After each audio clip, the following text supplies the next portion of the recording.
At 2 a.m., I woke up to get some water and heard voices coming from the living room. My wife, my son, and my daughter-in-law were planning to take over my bedroom while I was still sleeping right beside them. Then my daughter-in-law said bluntly, "He's been living off us long enough. It's time for him to get out of this house." I stood silently in the dark hallway and said nothing. I had paid the entire mortgage on that house for 22 years. And that night, I started preparing for something they never saw coming. Welcome to Dad's Revenge Stories. I'm so grateful you're here. Where are you watching from today? Drop your city or country in the comments below.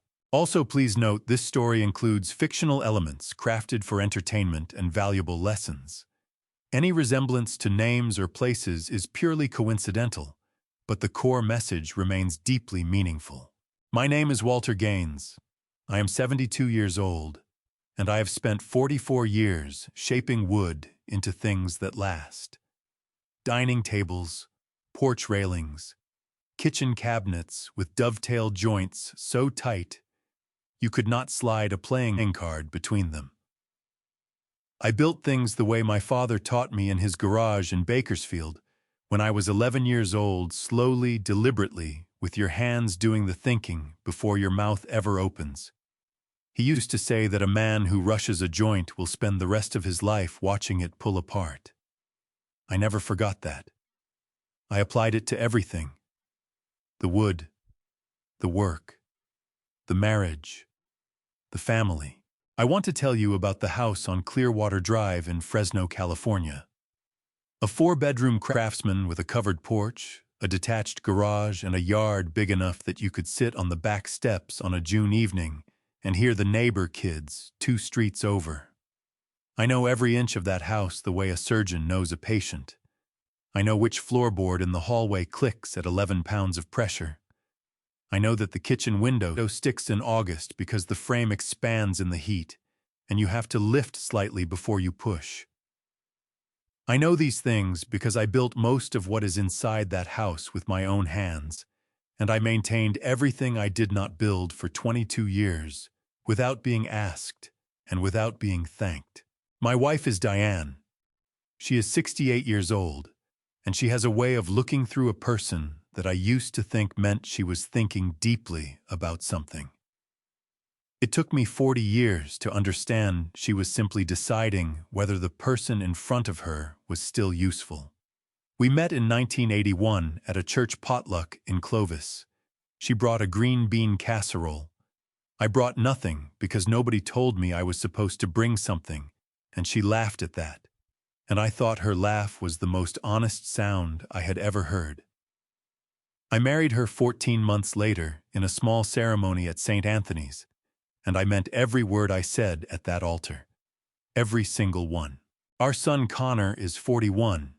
He does commercial insurance estimates in Fresno, which is decent work for a man who spent 3 years trying to start a landscaping business that did not take. I helped him with that. I'm going to come back to exactly how much I helped him, and I need you to hold that thought because the number matters, and it is going to land differently once you understand who was calling me a burden. Connor married Melissa 9 years ago. Melissa is 38 sharp in the way that a freshly broken bottle is sharp, and she has never once in 9 years asked me a question about myself that was not somehow connected to what I could do for her or how soon I would stop doing it. Our daughter Brianna is 36. She teaches 2nd grade at a school in Clovis, which I was proud of until pride became complicated. Brianna has her mother's habit of going quiet when she should speak, and speaking when she should go quiet, and she has spent the better part of 3 years letting Melissa lead every conversation in that house, while she stood just behind her nodding. I do not blame Brianna entirely. I understand how a person gets worn down. What I cannot forgive is the specific moment when she chose silence, and I will get there when the time comes. My neighbor and closest friend is Earl Hutchins. He is 74 years old and has lived in the house next door since 1989. He was a pipe fitter for 31 years and has the hands to prove it. Earl is the kind of man who shows up with a crescent wrench before you finish explaining the problem and argues with you about whether you owe him a beer afterward. He knew my situation long before I put words to it. He used to watch me come home from a small repair job for a neighbor, walk through my own front door, and walk back out to the garage within 20 minutes. He never asked why. He just left a six-pack on my workbench every couple of weeks with a note that said something like, "Good work, Holds." I kept every one of those notes in the top drawer of my tool chest. I want to tell you one more thing before I get into what happened, because it is the spine of this story. And if you do not hold it, the rest will not make sense the way it should. In 44 years of finished carpentry, I built somewhere close to 3,000 pieces of furniture and did structural work on more than 200 homes in the Central Valley. Cabinets, staircases, built-in bookshelves, window casings, mantels, pergolas, bedroom sets for families who sent me Christmas cards for 20 years after. I was good at it. I am still good at it. And here is the thing about the kind of work I do that I want you to carry with you the way I carried it. The piece nobody sees is the piece holding everything up. A cabinet looks like its doors. A staircase looks like its treads. But what a cabinet actually is the box joint at the corner, and the dado groove cut clean and square, and the back panel set true so the whole thing cannot rack. What a staircase actually is the stringer, the long diagonal board on either side that nobody ever touches and nobody ever looks at, because there are beautiful oak treads on top drawing every eye in the room. You could pull one tread off a staircase and it would still stand. You pull the stringer and every single step comes down at once. I spent 22 years being the stringer in that house on Clearwater Drive. And on a Tuesday night in early March of 2024, I woke up at 2 in the morning because I could not sleep, which had been happening more and more that winter. I put on my slippers and my flannel robe, and I walked down the hallway toward the kitchen to get a glass of water. The light in the living room was on.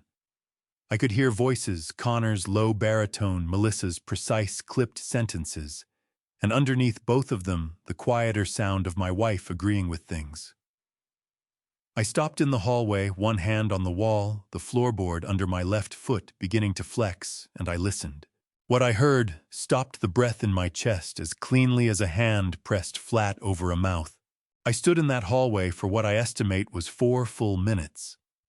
I know it was 4 minutes because the old regulator clock on the wall above the linen closet ticks once every second, and I counted without meaning to the way you count things when your brain is trying to stay busy so your chest does not cave in. 44 years of marriage had given me an ear for the specific rhythm of my wife's voice, and what I was hearing coming through the gap under the living room door was not an argument, not a disagreement, not the kind of late-night friction that families work through. It was a planning session. Calm, organized. The tone people use when they have already made the decision and are now simply dividing the labor. I pressed my back against the hallway wall, and I listened. Connor spoke first. "We could convert it by June if we move fast. Pull the bed out, put the sectional and mount the TV on the east wall. Kids would love it. The closet's deep enough for the gaming setup," Melissa said, and her voice had that particular efficiency in it that I had come to recognize over 9 years, the tone she used when she was not suggesting something, but directing it, and the suggestion was simply the polite wrapper around the direction. "He won't like it." That was Diane, my wife of 40 years, sitting in my living room at 2 in the morning, and the most forceful objection she could find was 3 words spoken at the volume you use when you are not sure you mean them. "Mom?" Connor's voice dropped, and I heard the soft thud of him setting something down on the coffee table.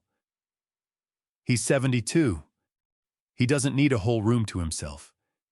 He barely uses it except to sleep." He has his tools in the garage, Diane said, and I noticed she did not say my name. She said he, as though I were a logistical consideration rather than a person she had shared a bed with since the first Reagan administration. The garage situation is exactly the problem, Melissa said, and I heard her shift her weight, the leather of the couch creaking beneath her. Connor and I need that third bay for the new SUV. We talked about this. There's no reason a man his age needs all that equipment taking up space. He's not running a business anymore. He putters. He putters. I had spent 44 years building staircases and custom cabinetry for homes across the Central Valley, had worked 6 days a week for 3 decades, had put in 12-hour days until my left knee told me it was through with 12-hour days, and the word Melissa chose was putters. The room conversion makes sense, Connor continued, and I could hear him warming to the plan the way he always did, with Melissa's ideas slowly at first, then with increasing enthusiasm, like a man who had convinced himself he was agreeing rather than complying. It's a big room, bigger than it needs to be for one person. We could put a fold-out in the den, Melissa said, or the study. He doesn't need a door that locks. At his age, honestly, it's a safety concern. What if something happens and we can't get in? And there it was. Wrapped inside a safety concern was the plan to remove the last private space in the house that was mine. The room where I kept the box of papers under the bed. The room where I had hung a small photograph of my father standing outside his garage in Bakersfield in 1974, holding a handplane and squinting into the sun. The room that had become, without my fully realizing it, the only square footage in that house where I was still allowed to simply exist without being evaluated. He's 70 years old, and he's been freeloading long enough, Melissa said, and her voice had the particular flatness of someone reading from a list they had prepared in advance. It's time he got out. This is our home, not a retirement facility. Diane said nothing. She just looked at her hands in her lap, and that silence was its own kind of answer. I felt something move through my chest at the words, our home. Not anger. Something older than anger and quieter. The feeling you get when you realize that a story you thought you were telling has been told differently by everyone else in the room, and the version they have been telling is the one that will stand. I did not go into that living room. I did not push the door open and stand in the light and say what I knew, which was that the mortgage on that home had been coming out of my retirement account every single month for 22 years. I did not say that. I tucked that knowledge back where it lived, turned around on the hallway runner, and walked back to my room with the careful quiet of a man who has just learned something that changes everything and intends to let it change everything on his own schedule. I sat on the edge of my bed in the dark for a long time. Then I reached down and pulled out the wooden box from beneath the bed frame. It was a simple chest I had built myself from salvaged walnut about the size of a large shoebox with a sliding dovetail lid that required a specific 3-finger grip to open. I had never shown it to anyone in that house. I sat with it in my lap, and I listened to the clock on the wall tick, and I began for the first time in perhaps 15 years to make a plan. The walnut box had a smell when I opened it. Linseed oil and old paper and something underneath both of those that I could not name, but that I associated with the specific weight of decisions made alone in quiet rooms. I had built the box in 1998 from a piece of salvaged black walnut I found at an estate sale in Clovis. A single plank figured grain, the kind of wood that makes you slow down and think before you cut. I jointed the corners by hand, fit the sliding lid with a tolerance of less than 1/16 of an inch, and finished it with 3 coats of oil rubbed in with a cotton rag. I never told anyone what was inside it. Not Diane, not Earl, nobody. Inside were documents.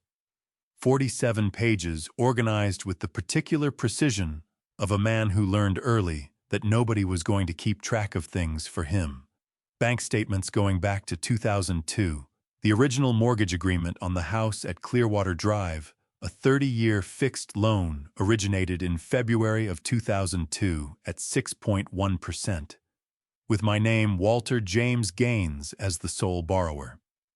Not Connor's name, not Diane's name, mine. In California, a mortgage is a recorded lien against real property, meaning the lender holds a security interest in the home until the loan is repaid in full.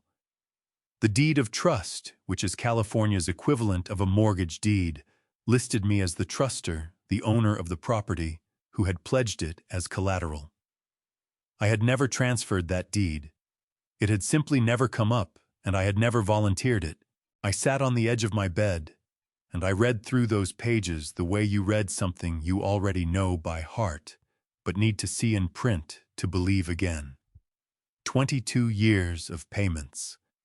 $311,412 in principal and interest, paid directly from my personal checking account, which was funded by 44 years of finished carpentry work, not $1 of which had ever passed through a joint account. There was also the property tax, California property tax, on a home assessed at our purchase value runs, approximately 1.1% annually, which on our home worked out to roughly $1,400 per year, paid every December without exception for 22 years. Homeowner's insurance on top of that. $31,200 across those same years also from my account, also never mentioned. I set the mortgage papers aside and found the next set of documents beneath them. 2 tuition payment records.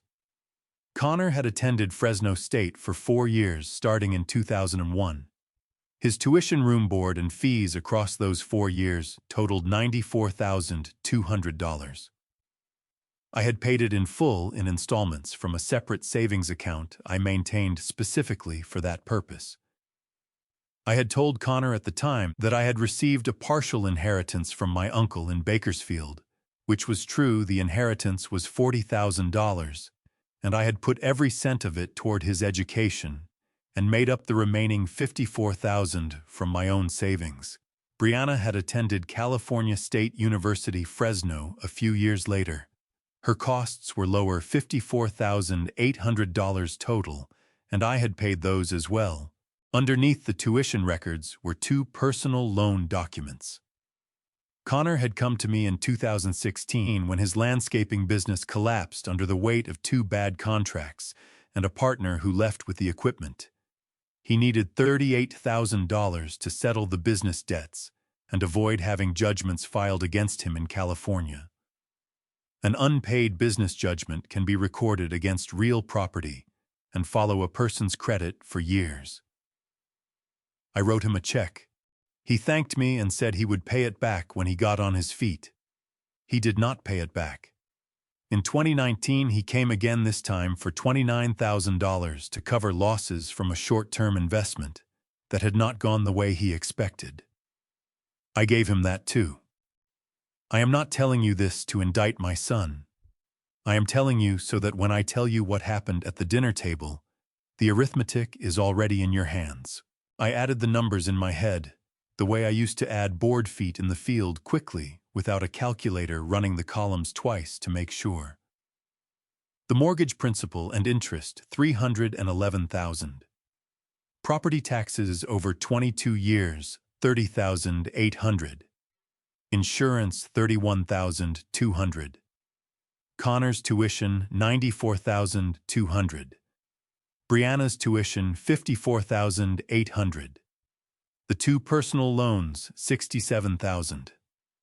The total came to $589,000 paid from my accounts over 22 years, not including the regular maintenance and repair costs I absorbed. Without recording the water heater I replaced in 2018, the roof section I had a crew out to patch in 2020, the electrical panel upgrade in 2021 that cost $11,000 because the original panel was a fire risk. If you counted everything, the number was north of $640,000. I sat with that number for a long time. Outside, a dog somewhere on the block was barking at something it could not reach, which felt appropriate. I could hear the television in the living room, still going, the low murmur of Connor and Melissa's voices cycling down into the comfortable quiet of people who had resolved something to their satisfaction. The family believed they were supporting me. They believed the house was theirs, the life inside it was theirs, and that I was a passenger in a vehicle they were driving. Every bill, every payment, every repair had come out of my account so quietly and so consistently, for so long, that it had stopped being a transaction and become simply the weather, the thing that was always there, and therefore required no acknowledgement, and no gratitude, and no thought at all. I closed the box. I slid the lid shut with the three-finger grip, heard the satisfying click of the dovetail seating, and pushed it back under the bed. Then I lay down on top of the covers without taking off my robe, and I stared at the ceiling, and I thought about what my father told me the last time I saw him working in that garage in Bakersfield.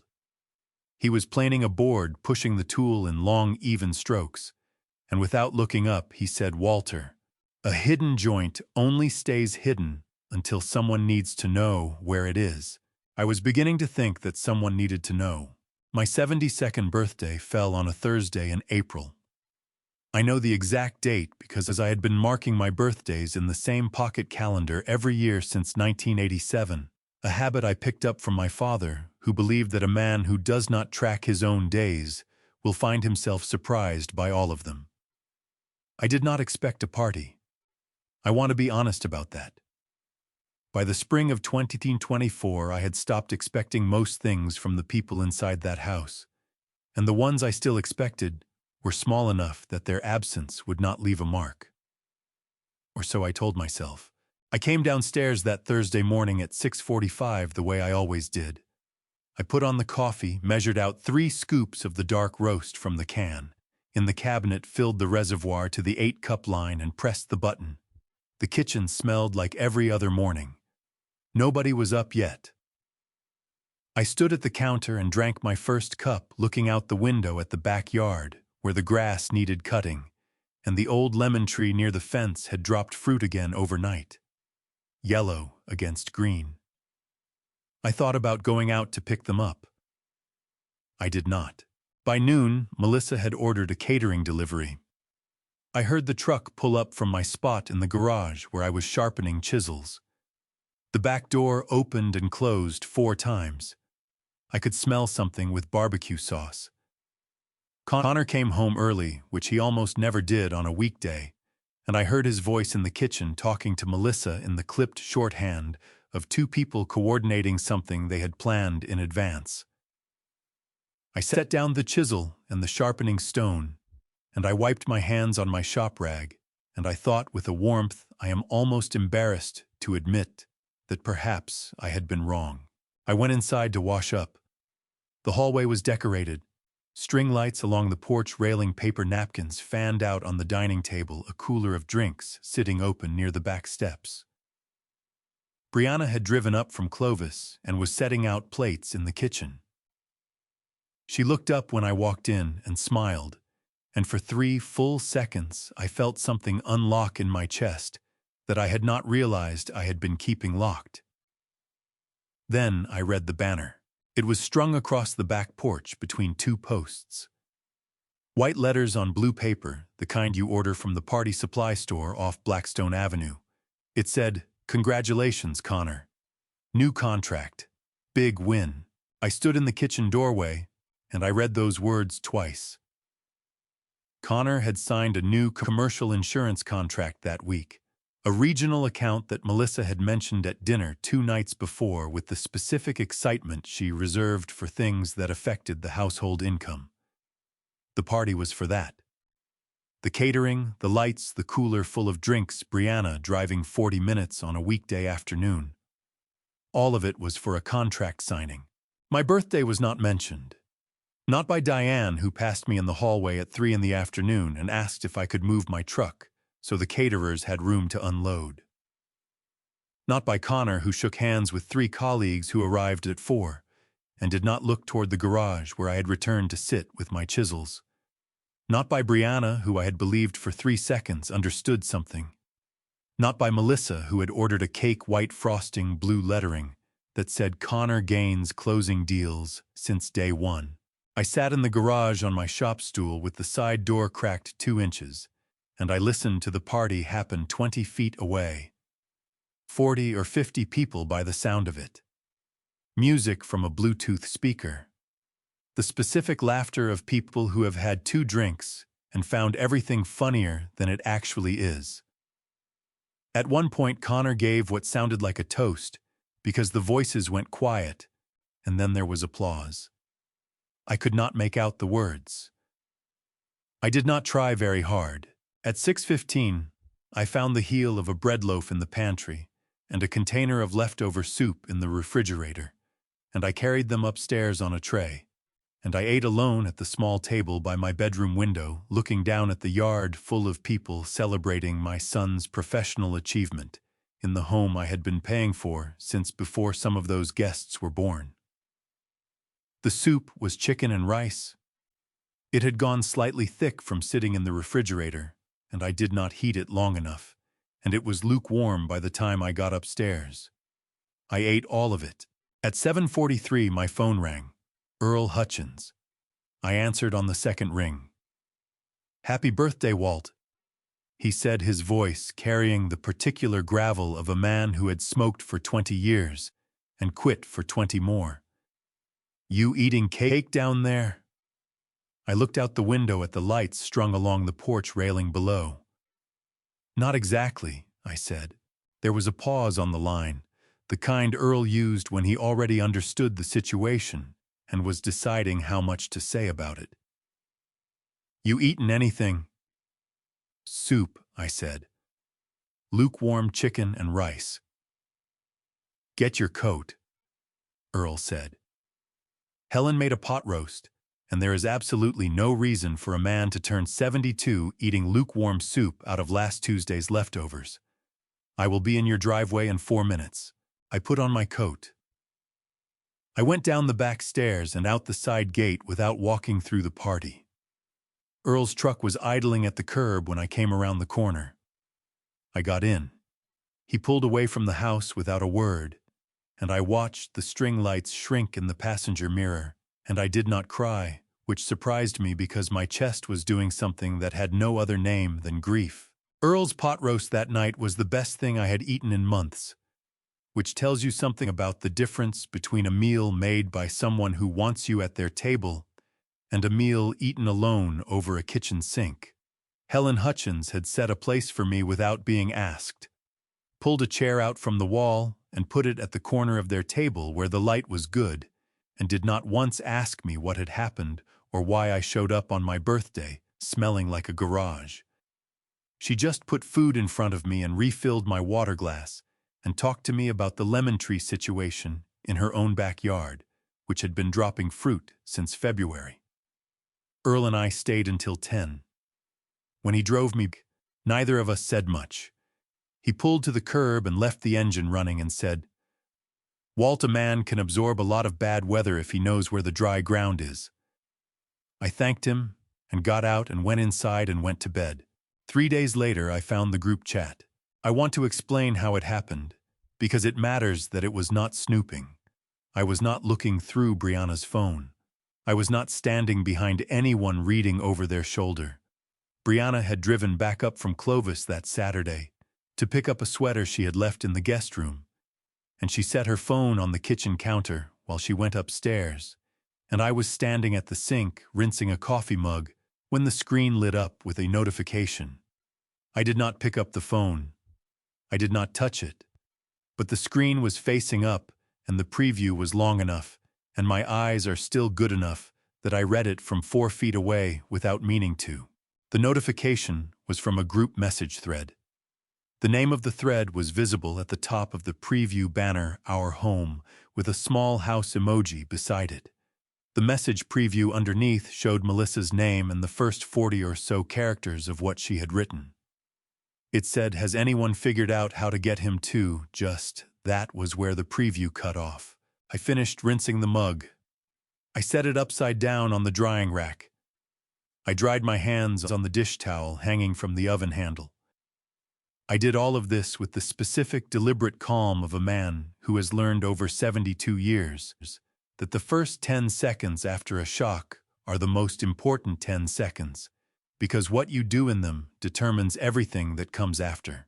Brianna came back downstairs with the sweater over her arm. She picked up her phone without looking at the screen and dropped it in her bag. "Okay," she said, pulling her keys out. "I'll see you guys later." "Drive safe," I said. My voice came out level. I was proud of that. After she left, I sat down at the kitchen table and I thought about those 40 characters for a long time. Has anyone figured out how to get him to just? The sentence did not need to be finished. There are sentences in life that announce their endings so clearly from their beginnings that the actual words at the end are a formality. I had been a carpenter for 44 years, and I knew what a sentence framed like that was holding up. It was holding up a plan. A specific, coordinated, family-wide plan to remove me from the house without anyone having to be the person who said the words out loud. That evening, I told myself I was going to let it go. I made dinner a pork chop, some rice, green beans from the can, and I ate at the kitchen table and I listened to the house settle around me the way old houses do when the temperature drops, the wood contracting in the walls and the floor's small sounds that I had been hearing and identifying for 22 years. At 7, Connor and Melissa came home from wherever they had been and went straight upstairs. Diane was watching television in the living room. Nobody came into the kitchen to ask if there was food left, which there was. At 9 o'clock, I went to the garage. I sat on my shop stool under the single overhead bulb, and I picked up a piece of cherry wood I had been working into a small box for no particular reason, just to keep my hands moving, which is what I do when my head needs to work something through. I ran my thumb along the grain, and I thought about the words on that screen. Our home. The name of the group chat that contained my wife, my son's wife, and my daughter. 4 people who lived in or regularly visited the house on Clearwater Drive, a house that did not belong to a single one of them. I thought about what Earl had said in the truck. A man can absorb a lot of bad weather if he knows where the dry ground is. I had been absorbing bad weather for years. I had told myself it was patience. I had told myself it was love. I had told myself a great many things standing in that garage under that single bulb, and most of them had been true enough to keep me from doing anything. But there is a difference between patience and permission, and I had spent too long confusing the two. I set the cherry wood down on the bench. I picked up a pencil and my measuring tape, and I pulled a scrap of paper from the drawer under the bench. I wrote down 3 phone numbers from memory. My attorney, a woman named Patricia Noel, who had handled my property paperwork in 2002 and updated my will in 2019. The property tax office in Fresno County. And Earl. I stared at those 3 numbers for a while. Then I folded the paper and put it in the front pocket of my work shirt right over my sternum, where I could feel it every time I breathed. I turned off the light and went inside and climbed the stairs to my room, and I lay down on my bed fully dressed, and I looked at the ceiling and I said out loud to nobody and to everybody, "All right, Diane, all right." The cough had started in February, which in Fresno means dry air and dust and the particular kind of cold that does not feel like cold until it has already gotten into your chest. I had been dismissing it the way men my age dismiss things, with the specific stubbornness of someone who has worked through worse and prefers not to make a production of ordinary discomfort. But by April, it had settled in with the permanence of a tenant who knows the landlord will not push, and Diane had started mentioning it at dinner with the frequency that meant she had moved from noticing to planning. "You need to see someone." she said one evening, setting her fork down with a precision that I had learned over 40 years meant the sentence was not a suggestion. I made you an appointment. I looked up from my plate. With Dr. Kellerman. With someone who can actually help, she said, and she picked her fork back up and returned to her food, which was her way of indicating the conversation was complete. Dr. Kellerman was my primary care physician, a patient man in his late 50s who had been managing my blood pressure and my left knee and my general reluctance to discuss either for 11 years. If Diane had not made the appointment with Dr. Kellerman, I should have asked who she had made it with. I know that now. At the time, I told myself she had found a specialist, a pulmonologist, perhaps someone with equipment better suited to whatever was sitting in my chest. I told myself this because it was easier than the alternative, and because some part of me even then still wanted to believe that my wife of 40 years was capable of basic care. The following Tuesday, she drove. That was the first thing that registered as wrong, because I am a man who drives himself everywhere, and Diane knew this, and had never once offered to drive me to a medical appointment in 11 years of marriage to Dr. Kellerman. She said the parking was complicated, and she did not want me to have to walk far with the cough. I accepted this. I got in the passenger seat of her Buick, and I watched the route. We turned onto Blackstone Avenue heading north, which was correct for Dr. Kellerman's office. Then we passed it. I watched the beige office building with the green awning go by on my right, and I said, "Diane, that was the turn." "Different office today." She set her eyes on the road. They moved some appointments around. I watched the street signs. We turned onto a road I did not recognize into a complex of low buildings set back from the street, behind a parking lot filled with compact cars. The sign at the entrance was cream-colored with burgundy lettering. It said Sunrise Valley Senior Living and Wellness Center. Underneath, in smaller text, Assisted Living Consultations by Appointment. I read that sign twice. My hands were resting on my thighs, and I felt them press down against my legs with a weight I had not instructed them to apply. Diane pulled into a parking space and turned off the engine and sat for a moment with both hands on the wheel. "Diane," I said. My voice came out quieter than I intended, which happened sometimes when the thing I was feeling was too large for the volume I had available. "What is this?"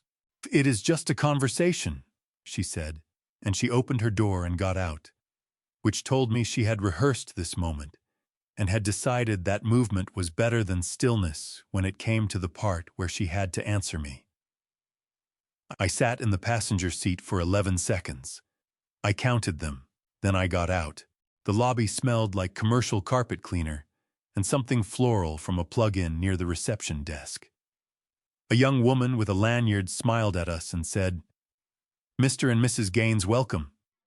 We have you scheduled with our lifestyle coordinator at 2 o'clock. She said lifestyle coordinator the way people say things they have been trained to say, instead of the accurate word which was admissions counselor. The lifestyle coordinator was a man named Bradley, perhaps 35, with the particular earnest energy of someone who believed deeply in what he was selling. He had a folder with my name on the tab. Diane had provided information in advance. The folder had my age, my medical history, as Diane understood it, and a section titled Current Living Situation that I did not read in full but caught enough of to understand that it described me as a dependent family member requiring increased support. Bradley spoke for 20 minutes about amenities, about community programming, about what he called the dignity of intentional living. He used the word intentional 4 times. I counted those too, because counting things is what my brain does when the rest of me needs a moment to stay composed. Diane asked questions. Practical questions, the kind you ask when you have already made a decision and are gathering information to support it. She asked about room sizes. She asked about meal schedules. She asked whether residents could have personal furniture. I let her finish. I waited until Bradley had answered the last question, and had leaned back in his chair with the satisfied expression of a man who believed the meeting had gone well. Then I straightened in my chair, and I said, "Bradley, I appreciate your time. You run a fine operation here." I stood up, and I buttoned my jacket, and I said to Diane without raising my voice, and without looking away from her, "I will get a taxi home." She started to say something. I held up one hand, not aggressively, just firmly, the way you stop a door from closing, before you have said what needs to be said. "I will get a taxi," I repeated. Then I thanked Bradley again, shook his hand, and walked out through the lobby and into the parking lot and called a cab from the curb. On the ride home, I sat in the back seat and watched Fresno go by through the window, and I thought about the paper folded in my shirt pocket with Patricia Noel's number on it, and I thought about how a joint held together by assumption rather than proper fastening will pull apart the moment any real load is applied. Diane had applied the load today. She just did not know yet what was behind the wall she had pushed against. I built the rocking chair in the winter of 1984, 4 months after Diane and I came back from our honeymoon in Monterey. We had rented a small cabin 2 blocks from the water, and there had been a rocking chair on the porch of that cabin painted white with a wide seat and arms worn smooth by years of hands resting on them. Diane had sat in it every morning with her coffee and watched the fog come in off Monterey Bay, and on the last morning she said quietly, almost to herself, that she wished she could take it home. I did not say anything. I filed it away in the part of my brain where things went that mattered enough to act on later. That December I spent 11 evenings in my father's garage in Bakersfield, building her one. White oak, harder than red, and better suited to outdoor use. I cut the rockers from a single wide board, so the grain matched across both pieces, the kind of detail nobody notices consciously, but that registers as rightness, the sense that something was made with intention rather than simply put together. I shaped the spindles on my father's old lathe and fitted the seat with a 4-degree backward cant, the angle that lets a person sit for an hour without their lower back complaining. 3 coats of exterior spar varnish. Red bow on the left armrest. I put it on the porch of our apartment in Clovis on Christmas morning in 1984. Diane pressed both hands over her mouth when she saw it. Her eyes filled, and she shook her head slowly the way people do when something has exceeded what they thought they were allowed to hope for. She sat in it that morning in her robe with her coffee, and she rocked, and she did not say much. And that was the finest Christmas morning I can remember from 40 years of them. The chair had been on the front porch of the house on Clearwater Drive since we moved in. 22 years of California sun and Central Valley winters. I refinished it twice in 2008 and again in 2017, stripping it back to bare wood each time and starting over with fresh varnish, because that is what you do with things worth keeping. The wood had darkened over the decades to a deep honey color that no stain could have produced artificially. It was the kind of thing that only time makes, and time had made it something better than what I originally built. On the last Saturday of April, I drove over to help Earl replace a section of fence along his back property line. We were out there most of the morning, pulling old posts and setting new ones in quick-dry concrete, and I got back to the house on Clearwater Drive at noon with dirt on my boots and concrete dust on my forearms. I came through the side gate into the front yard, and I stopped. The porch was empty. I stood at the gate for a moment, looking at the space where the chair had been for 22 years. The boards were slightly darker there, a rectangular shadow where the wood had been protected from the sun. I walked up onto the porch, and I put my hand on that shadow the way you put your hand on a thing to confirm it is gone. From inside the house I could hear Melissa's voice and the voices of people I did not recognize. I went around to the driveway, and I saw it a garage sale spread across the driveway and the strip of lawn along the side of the house. Folding tables covered with kitchen items, old tools, books, picture frames. A woman I had never met was holding up one of Diane's old mixing bowls.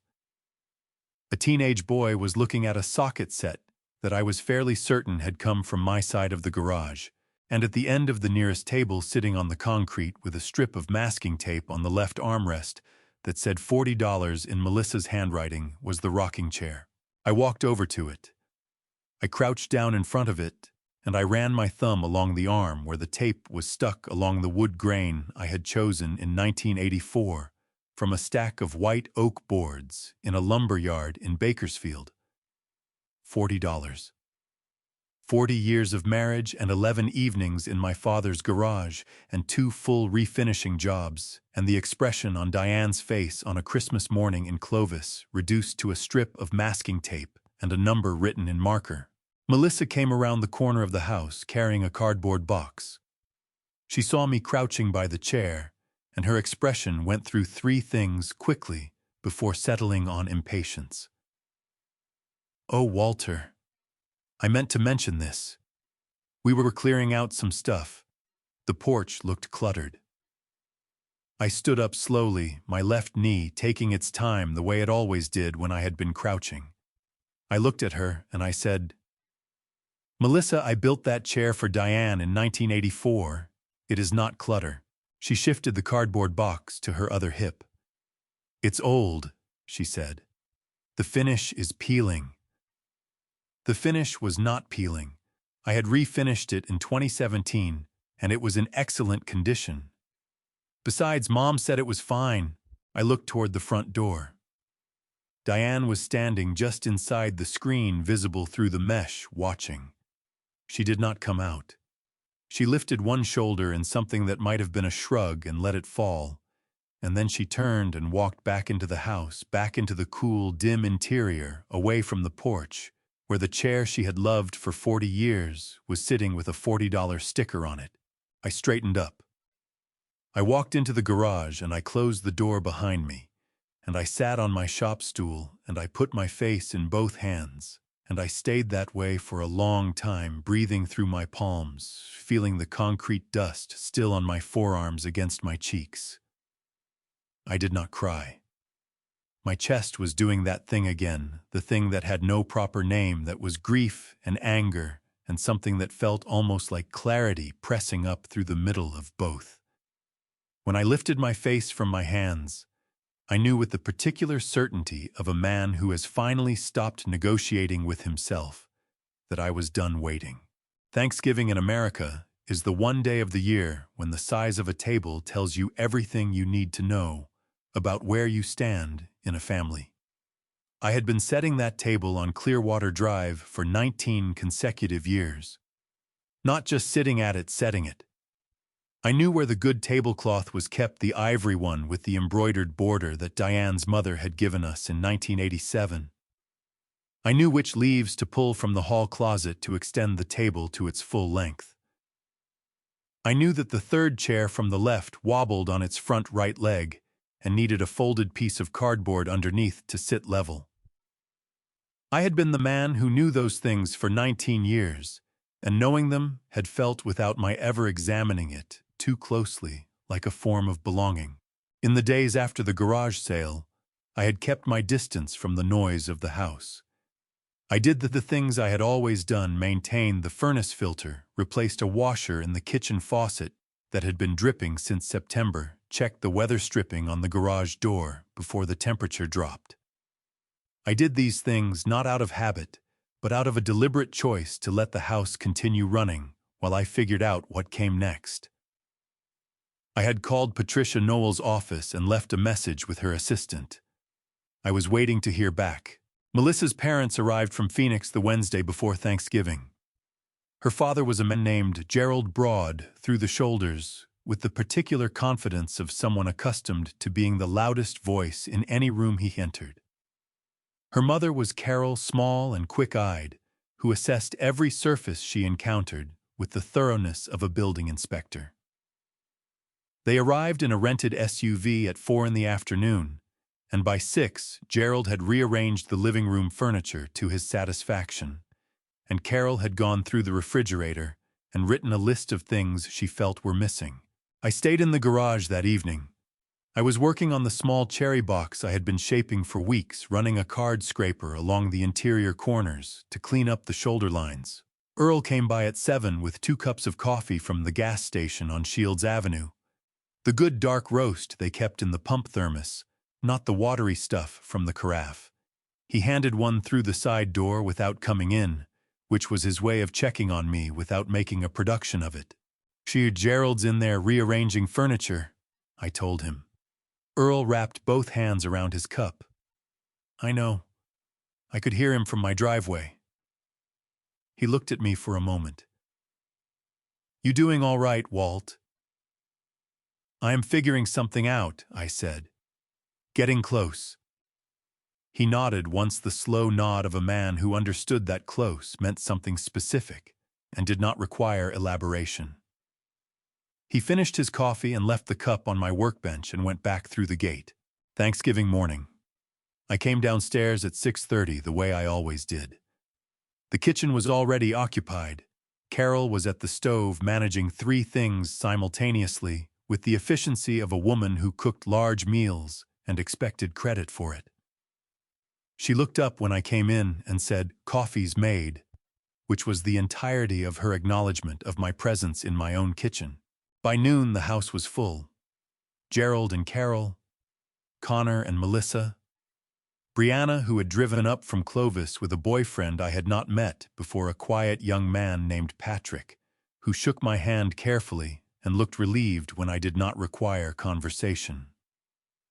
The table in the dining room had been extended to its full length and set for 8 people. I stood in the doorway and I counted the chairs. 8 chairs. Gerald at the head, Carol beside him, Connor and Melissa across from Brianna and Patrick, Diane at the far end. 1 empty chair beside Diane that I moved toward. Melissa stepped out of the kitchen and stopped when she saw me reaching for the chair back. "Oh, Walter," she said, with the tone of someone who has just remembered an administrative detail. "I thought you might be more comfortable eating in your room. It gets so loud with everyone, and I know you like your quiet." She smiled when she said it. The smile had all the correct components and none of the correct ingredients. I stood with my hand on the chair back and I looked at the table. 8 settings, 8 chairs. The ivory tablecloth with the embroidered border. The wobbly 3rd chair from the left with, I noticed, a folded piece of cardboard underneath the front right leg, which meant someone had known about it and fixed it, which meant Melissa had asked Diane, which meant Diane had told her, which meant they had set this table together this morning, without including me in the count. "I see," I said. I released the chair back. I went upstairs. I sat at the small table by my bedroom window with a plate that I had assembled from what I could find, cold turkey slices from the pre-carved platter Melissa had left on the counter. A dinner roll, some cranberry sauce from a can I opened myself. Below me, the voices rose and fell in the particular rhythm of a table full of people who were comfortable with each other. Gerald laughed at something. Carol said something sharp that made everyone go quiet for a half-second before the conversation resumed. Patrick said almost nothing, which I respected. My phone rang at 1:14. Earl Hutchins. "Happy Thanksgiving, Walt," he said. "Where are you eating?" I looked at the plate in front of me. The turkey had gone slightly dry the way turkey does when it has been sitting. "Upstairs," I said. There was a silence on the line that lasted 4 full seconds, which from Earl was the equivalent of a long speech. Then he said, "Get your coat. We eat at 2. Helen made enough for a neighborhood, and she will not forgive either of us if you are not here." His voice had the particular quality it got when he was not making a request. I put on my coat. I carried my plate back downstairs and set it on the kitchen counter, and walked out the front door without going through the dining room and went next door. Helen answered before I knocked, which meant Earl had called ahead. She put both arms around me in the doorway, which is not something Helen Hutchins did casually, and she held on for a moment, and I let her because my chest was doing that thing again, and I needed somewhere solid to press against while it passed. Before I reveal the moment, decades of patience finally snapped, and the bitter reality came crashing down at the dinner table. Please drop the number 72 my age in the comments, so I know you're still here with me. Also, please note that the events ahead include dramatized elements for storytelling effect. If you prefer not to continue, you are welcome to stop the video right here. The conversation that ended everything started over a workbench. It was a Tuesday evening in early December, 3 weeks after Thanksgiving, and I had spent the afternoon reorganizing the third bay of the garage, the section where I kept my finished carpentry tools, diamond blades in their cases, hand chisels sorted by width in a wall-mounted rack I had built from scrap pine. My father's block plane, the one he bought in 1959 from a hardware store in Bakersfield, that had been a parking lot since 1994, its iron freshly honed and oiled. I had been keeping my tools in that bay for 19 years. Every drawer, every hook, every shelf was placed exactly where my hands expected it to be in the dark, which matters more than people realize when you are working at 6 in the morning before the light is good. Melissa had been making comments about the third bay for 2 months. Casual comments, the kind that are shaped like observations, but function as announcements. She wanted to put a home gym in there. A cable machine and a set of adjustable dumbbells and a rubber mat, she said, because the gym membership across town was inconvenient and expensive. I had not responded to the comments because I had learned over 9 years that responding to Melissa's casual comments had the same effect as responding to weather. It did not change what was coming, and it cost you the energy you needed for when it arrived. It arrived at dinner. We were seated at the kitchen table, the 4 of us, Diane, Connor, Melissa, and myself. Brianna was back in Clovis. The meal was a rotisserie chicken Melissa had picked up on the way home, some rice from a bag, a salad that nobody had dressed. Connor was on his phone for the first 4 minutes, which was normal. Diane was eating steadily and not looking at anyone, which was also normal. I was working through the chicken and thinking about the block plane and whether the iron needed another pass on the strop before I used it again. Melissa set her fork down. "Walter, I want to talk about the garage." I looked up. "All right," I said. "We need that third bay." She folded her hands on the table in front of her plate, the gesture of a person who has organized her thoughts and does not expect to be interrupted. "Connor and I have talked about it. It makes sense for us to have the space." "I use that space every day," I said. "My tools are in there. Some of that equipment belonged to my father." Connor put his phone down. "Dad, you're not running jobs anymore. You do the occasional thing for Earl or whoever. It's not like it's a real operation." I looked at my son across the table. He had his mother's jaw and my father's hands, which had always seemed like an interesting combination. And in that moment, it struck me as almost unbearably sad that he was using those hands to push his phone aside so he could tell me my life's work was not a real operation. "Connor," I said, keeping my voice at the same level I used when I was explaining a measurement to an apprentice. "I built things in that bay last month that are sitting in 3 houses in this county right now, holding up load-bearing walls. The point is, the space," Melissa said, cutting across whatever Connor was going to say next. "We need it. You don't. That's the math." "Melissa." I set my fork down parallel to my knife the way my mother taught me. "I paid for that garage. I paid for every square foot of this property. I think that gives me some standing to decide how the space is used." The table went quiet for a moment. Then Melissa's chin came up and her eyes sharpened, and I saw her make the decision. I could see it happen the way you can see a weather system moving across the valley from 20 miles away before you feel the first drop. She had been holding something back for months, and she had decided that tonight was the night to put it down on the table. "You paid for it," she said. Past tense. "What have you contributed lately, Walter? You walk around this house like you own the place. You take up space in the garage, space in the driveway, space at the table. You don't pay rent. You don't help with groceries. You don't do anything except remind us that you used to matter." Her voice did not rise. That was the thing that hit hardest, the complete absence of heat in it, as though she were reading from a document she had prepared in advance. "You are a burden. You have been a burden for years. You should be grateful we haven't said it to your face before now." Connor's jaw worked. He picked up his water glass and set it down without drinking. Brianna's chair was empty. Diane was looking at her plate with the focused attention of a woman who has decided that her chicken requires her complete concentration. I looked at my son. I held that look for a long time, long enough that he had to meet it. His eyes came up from the table and found mine, and in them I saw something that I had been watching develop for 3 years.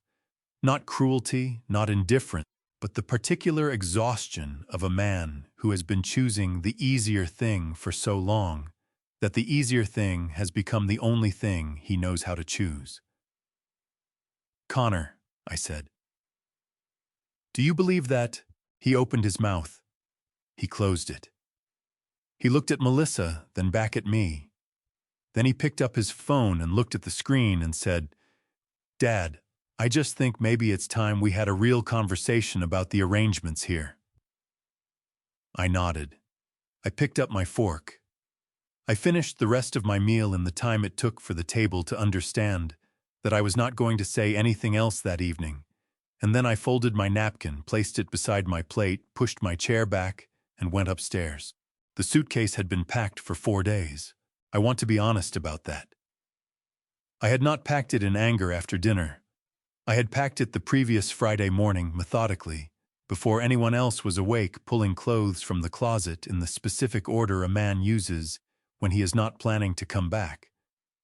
Work shirts first, then the good flannel, then the wool sweater Diane had given me 11 Christmases ago that I had worn until the elbows went soft. I packed my shaving kit. My father's block plane wrapped in a shop cloth. The walnut box from under the bed. The pocket calendar going back to 1987. I came downstairs at 5:45 the next morning. The house was quiet in the way that houses are quiet before anyone has decided what the day will be. I set the suitcase by the front door. I went to the kitchen and I made coffee and I drank it standing at the counter looking out at the backyard at the lemon tree dropping fruit in the early gray light. Then I set the mug in the sink, rinsed it, and placed it upside down on the drying rack. I took my house key off my keyring. I set it on the kitchen table on top of the ivory tablecloth that Diane's mother had given us in 1987 in the exact center where nobody could miss it and nobody could pretend they had. Then I picked up my suitcase and walked out the front door. The morning air in Fresno in December has a particular quality that I have never been able to describe adequately to anyone who has not lived here, not cold enough to be genuinely cold, but carrying a dampness that gets into the joints and stays there, the kind of morning that makes old injuries remember themselves. My left knee registered the temperature before I reached the bottom of the porch steps. I did not hurry. I had nowhere to be until I chose to be there, which was a sensation so unfamiliar that it took me until I reached the truck to identify it as freedom. I put the suitcase in the bed of the truck, and I stood at the driver's door for a moment, and I looked at the front of the house on Clearwater Drive.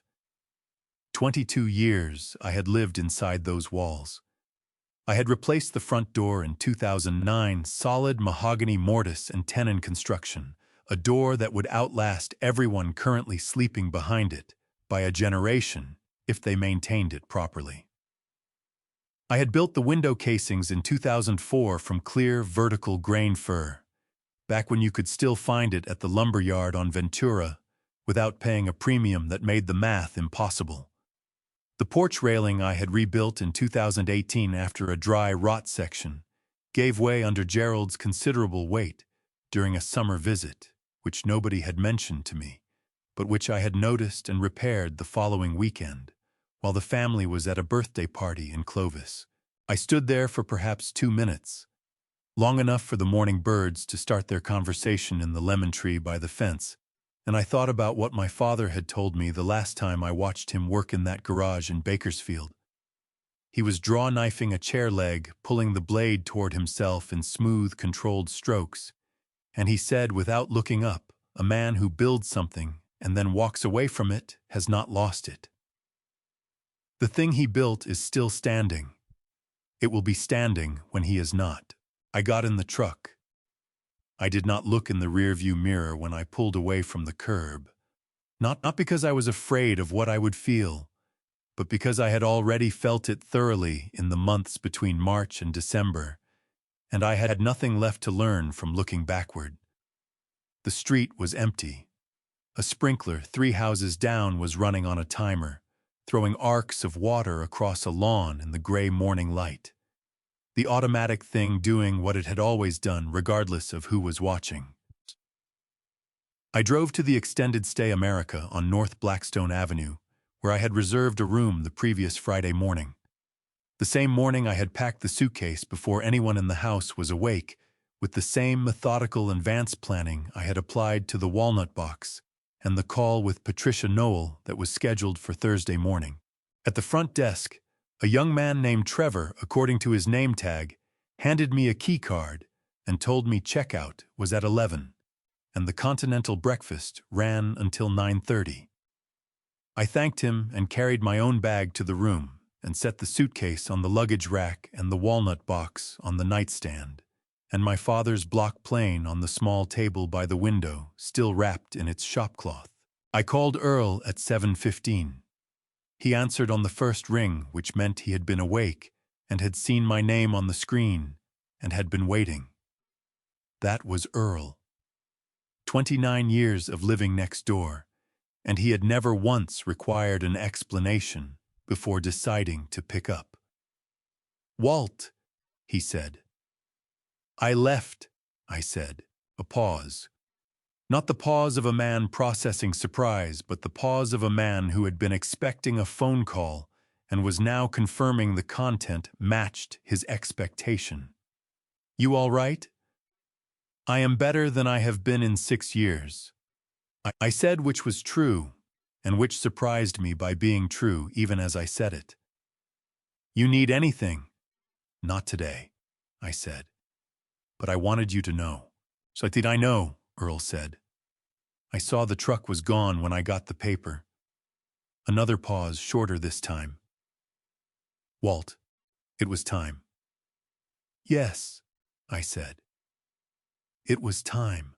I hung up, and I sat on the edge of the bed in the extended stay room on North Blackstone Avenue, and I looked at the walnut box on the nightstand, and I listened to the morning traffic building on the street outside, and I thought about the house key sitting on the ivory tablecloth in the exact center of the kitchen table, and I thought about who would find it first and what they would feel when they did, and I discovered that I had made my peace with not knowing, which was itself a kind of answer to a question I had been carrying for longer than I could accurately measure. Outside the window, Fresno was waking up. Somewhere across the parking lot, a truck engine turned over and caught. A woman walked past with a coffee cup and a phone, moving fast already into her day. The morning was doing what mornings do, arriving without asking permission, indifferent to what had happened the night before, offering the next hour to anyone willing to take it. I reached over and put my hand on the walnut box. I did not open it. I just rested my hand on the lid on the smooth-figured grain of the black walnut I had shaped in 1998, and I felt the wood solid and present under my palm, and I thought, all right, here we go. The first morning at the extended stay, I woke before 6, which was normal. What was not normal was the quality of the silence. No furnace cycling on. No floorboards settling under someone else's weight in the hallway. No sound of Diane's television running low through the wall. Just the parking lot outside the window and the thin December light beginning on the pavement, and the particular stillness of a room that belongs to no one in particular, which meant for the first time in 22 years that it belonged entirely to me. I unpacked the suitcase with the same methodical order I had packed it. Work shirts on the left side of the closet, the good flannel in the middle, the wool sweater on the right, my shaving kit on the bathroom shelf, the walnut box on the nightstand beside the bed where I could reach it without getting up. My father's block plane on the small table by the window wrapped in its shopcloth, because some things you keep close not because you need them immediately, but because their presence is a form of continuity when everything else has changed. I called Patricia Noel that first morning from the parking lot, standing in the thin December sun with my coffee from the lobby machine, which was weak but hot. Her assistant put me through in 4 minutes, which told me she had flagged my file. Walter," she said. "I pulled your records when you called last week. The deed of trust on the Clearwater Drive property is still in your name alone. It has never been amended or transferred. The mortgage originated in your name in 2002 is 71% paid down. You are the sole legal owner of that property under California law. I already knew this. I had read the documents in the walnut box enough times to recite them. But hearing Patricia say it in her precise, unhurried voice did something different than reading it alone in a bedroom at 2 in the morning. It made it real in the way that only spoken words can make things real. "I understand," I said. "I want to talk through my options." "Come in Thursday," she said. "I will have everything ready." I went back inside and drank the rest of my weak coffee and sat on the edge of the bed, and I thought about the house on Clearwater Drive and what was happening inside it. I had been maintaining that property with the consistency of a man who understood that deferred maintenance is just debt wearing a different name. Every October, I serviced the furnace, replaced the filter, checked the igniter, tested the thermostat calibration. Every spring, I inspected the garage door, springs, and lubricated the tracks. The weather stripping on the side entry, the pressure relief valve on the water heater, the GFI outlets in the bathrooms, I cycled through all of it on a schedule I kept in a notebook in the top drawer of my tool chest, which was still in the third bay of the garage on Clearwater Drive. The notebook was still there. The schedule was still there. But I was not. Connor called on the second day. I let it go to voicemail. He called again an hour later, and I let that go too. On the third day, Melissa called, which told me something had happened, because Melissa did not call me under ordinary circumstances. Earl texted me that afternoon, which he almost never did, because he considered texting an inefficient substitute for conversation. The message said, "Furnace out at your place." Connor called a repair company. They are telling him the igniter assembly needs replacement and quoting $800. I called Earl back. "I serviced that furnace 6 weeks ago," I said. "The igniter was fine. What they probably need to do is reset the control board and check the flame sensor. It gets a carbon deposit on it if the filter hasn't been changed." "When did you last change the filter?" "October 15th, I said. "There is a new filter in the supply closet on the second shelf still in the packaging. Green label, 16 by 25 by 1 inch. Earl was quiet for a moment. "You want me to tell Connor that?" I thought about it. "No," I said. "Let them pay the $800. But tell me what else is going wrong." Earl made a sound that was not quite a laugh. "Garage door on the third bay is stuck open. Connor tried to force it down and now it won't move at all. The tension spring on the left side is wound wrong. He forced it, I said flatly. He forced it, Earl confirmed. Not I am. That spring needs to be wound by someone who knows what they are doing. A garage door spring under tension can take a finger off. Tell him not to touch it again. I will tell him, Earl said. There is also something going on with the kitchen faucet. Diane says it is spraying sideways. The faucet. I had replaced the washer in September and noticed the cartridge was beginning to wear. I had ordered a replacement cartridge, and it was sitting in a small paper bag on the second shelf of the supply closet directly beside the furnace filter labeled in my handwriting with a piece of blue painter's tape. I had been planning to replace it in January. There is a replacement cartridge in the supply closet, I said. Same shelf as the filter. Blue tape on the bag. Walt, Earl said, and his voice had shifted into the register he used when he was saying something he had thought through carefully. How long do you think it took them to notice all of this? I looked out the window at the parking lot. A woman was loading groceries into a minivan 2 spaces over, moving quickly in the cold. 3 days, I said. 3 days, Earl repeated. 22 years of you holding that place together, and it started coming apart in 72 hours. I did not say anything to that, because there was nothing useful to say. The arithmetic was what it was. I thanked Earl and hung up and sat for a long time with the phone in my hand, looking at the walnut box on the nightstand, thinking about Thursday and Patricia Noel and the specific weight of a decision that could not be unmade once it was made. Patricia Noel's office was on the 4th floor of a building on Fresno Street downtown, with a window that looked out over the rooftops toward the Sierra Nevada on clear days. Thursday was clear. I sat across from her desk and watched the mountains while she laid out the documents in the order she had organized them, which was the order of a woman who had been practicing property law in the Central Valley for 27 years and did not waste motion. She walked me through each document with the patience of someone who understood that the person across the desk needed to hear the full picture spoken aloud, not summarized. The deed of trust, recorded February 2002, Walter James Gaines, Truster.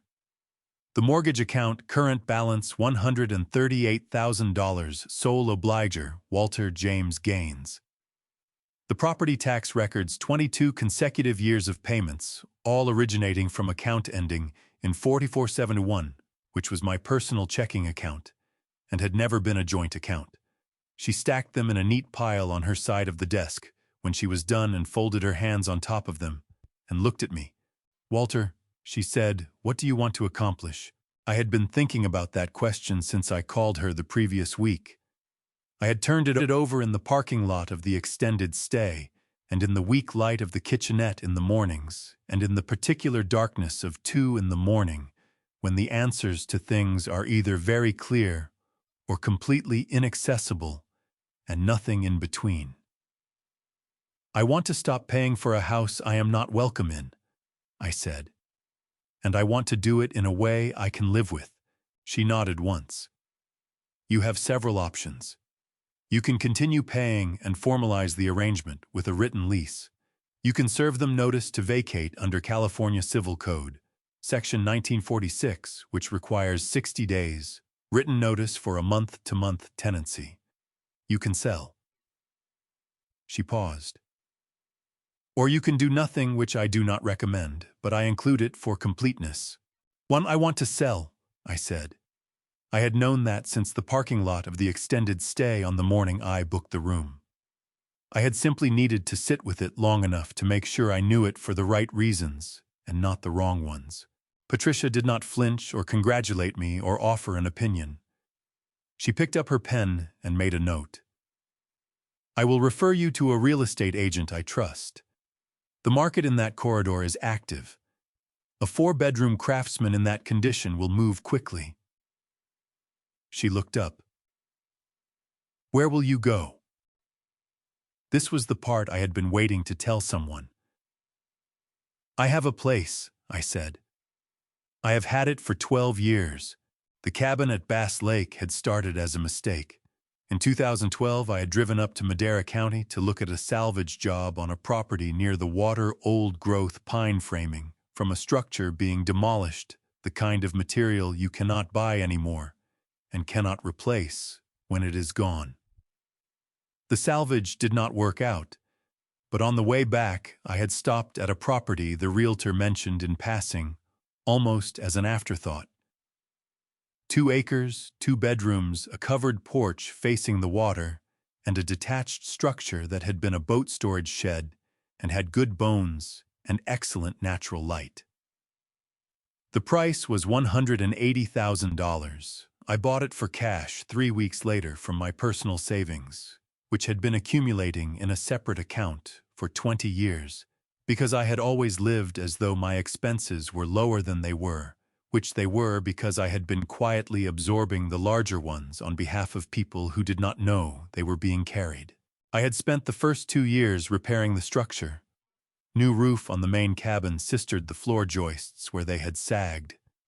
Rebuilt the porch from the original framing out using reclaimed Douglas fir I had been collecting for a decade.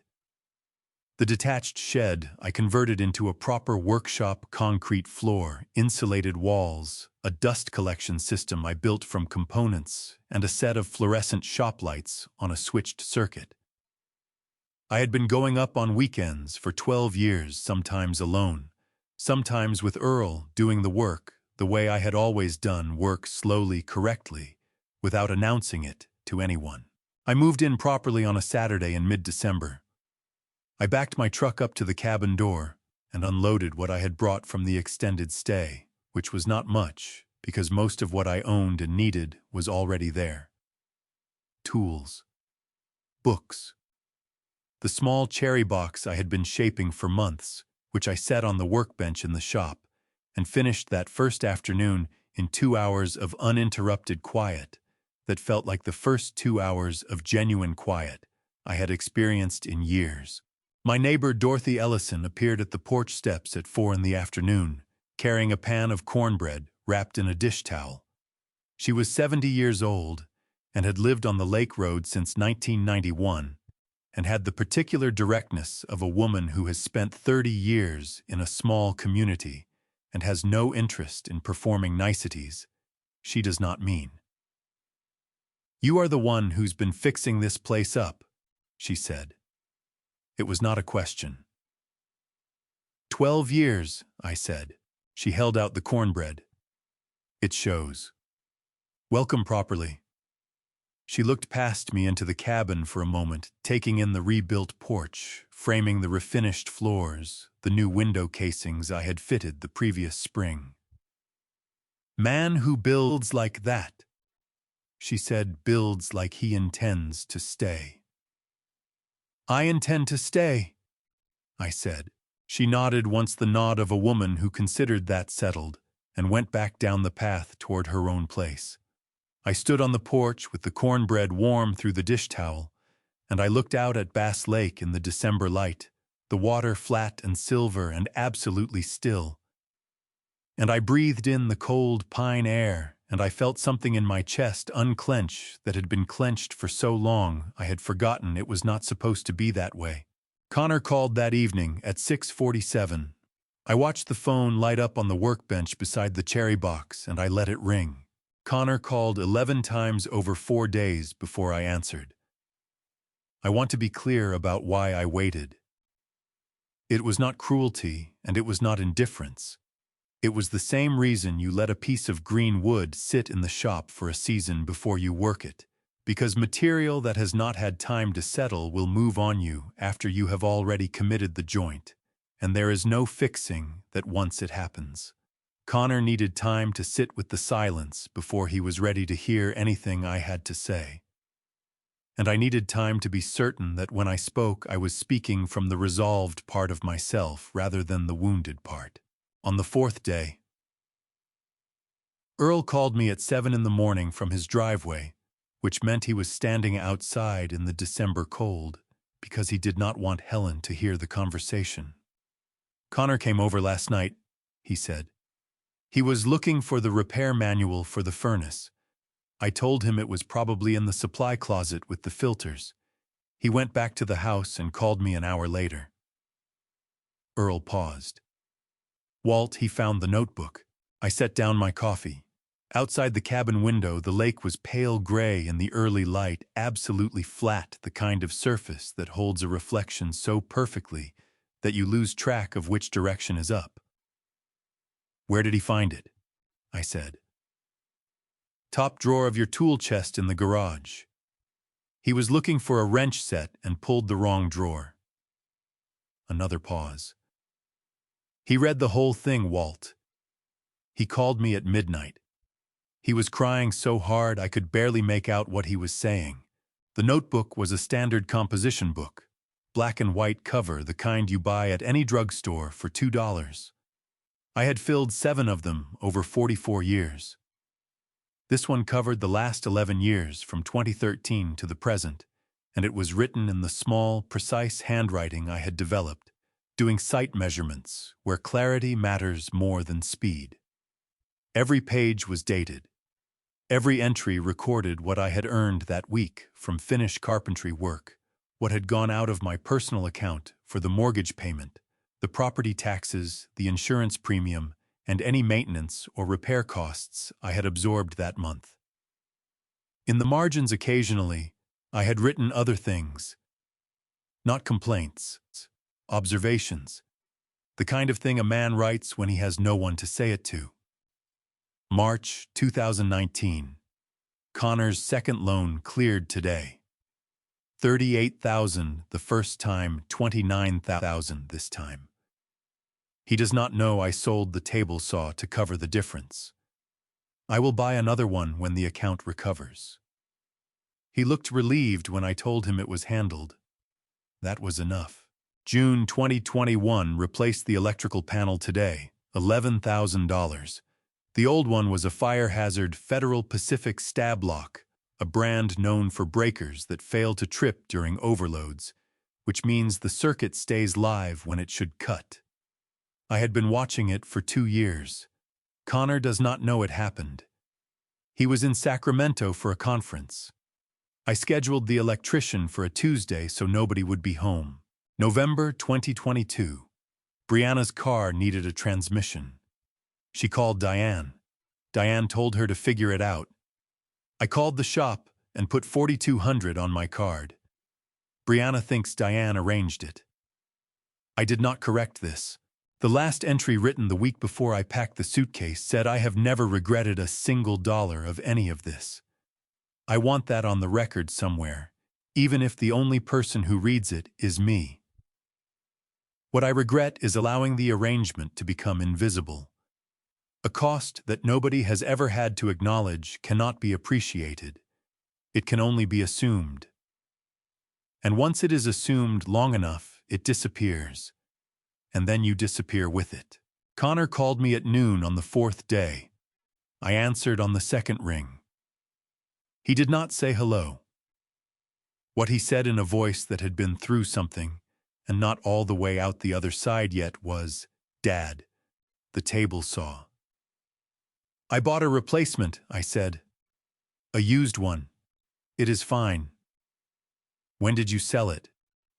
2019. I heard him exhale a long, unsteady breath that told me he had been holding it since he found the notebook.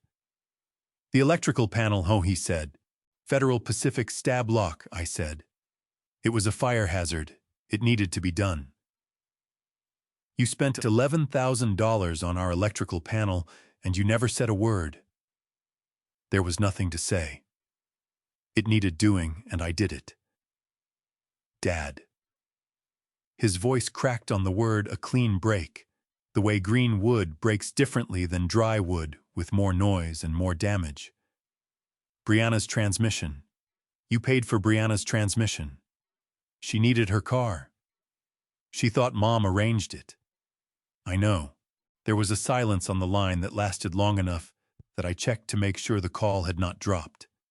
Then Connor said in a voice so quiet I had to press the phone harder against my ear, "The last page. What you wrote about disappearing." he stopped. I heard him pull in a breath. Dad, I didn't know. I genuinely did not know any of it. I looked out at the lake. A heron was working the shallows near the opposite bank, moving with the specific patience of a creature that understands that stillness is a form of action. I know you didn't, I said. That is not entirely your fault. I made it easy not to know. Where are you? He asked.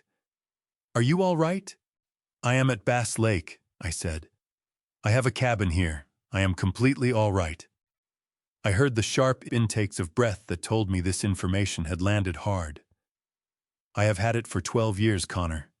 It is mine, no debt, no lien. I am fine. Another long silence. Then, can I come see you? I watched the heron take one slow step forward in the shallows, its yellow eye fixed on something beneath the surface that nothing else in that landscape could see. Yes, I said. But not yet. Give me a little more time. I closed the automatic transfers on the 2nd of January. It was not a dramatic act. I sat at the small kitchen table in the cabin with my laptop and a cup of coffee, and I logged into my personal checking account at 7 in the morning while the lake outside was still dark, and I canceled 3 recurring transfers that had been running without interruption since February of 2002. The mortgage payment of $2,140 scheduled for the 4th of every month. The homeowner's insurance premium of $260 scheduled for the 15th. The property tax installment of $580 scheduled for the 1st of December and June, respectively. I also closed the secondary account I had maintained specifically for family expenses, the account from which Brianna's transmission had been paid, from which Connor's 2 business loans had originated, from which $4,200 in miscellaneous household costs had moved quietly into the family's life every year, like groundwater that nobody sees but everybody depends on. The transfers canceled with a confirmation number and a timestamp, and no ceremony whatsoever. I wrote the confirmation number in the current notebook, closed the laptop, and finished my coffee. The first call came from Melissa on January 4th, the day the mortgage payment did not arrive at the servicer. In California, a mortgage servicer is the company that collects monthly payments on behalf of the lender missing. A payment triggers an immediate notification to the borrower of record, which was me, not Connor or Melissa, which meant Melissa had not received a notice, but had instead noticed the absence of the automatic transfer in the household account she had apparently been monitoring. I did not answer. She called twice more that day, and once the following morning. Connor called on January 6th. I answered, because I had told him I would give him time, and the time felt right. His voice had the particular flatness of a man who had not been sleeping well. Dad, he said, the mortgage payment didn't go through. I know, I said. A pause. The insurance notification came too. They said the premium hasn't been received. I know that too, I said. I heard him exhale slowly, the breath of a man assembling information into a shape he did not want to look at directly. How much has been coming out of your account every month? For the mortgage, insurance, and taxes, I said approximately $3,000 a month for the past 22 years. The silence that followed lasted 8 seconds. I counted. $3,000 a month. He repeated, and his voice had gone very quiet, the quietness of a man doing arithmetic in his head and arriving at a number so large it does not feel like a real number. That is $36,000 a year. Yes, I said. For 22 years.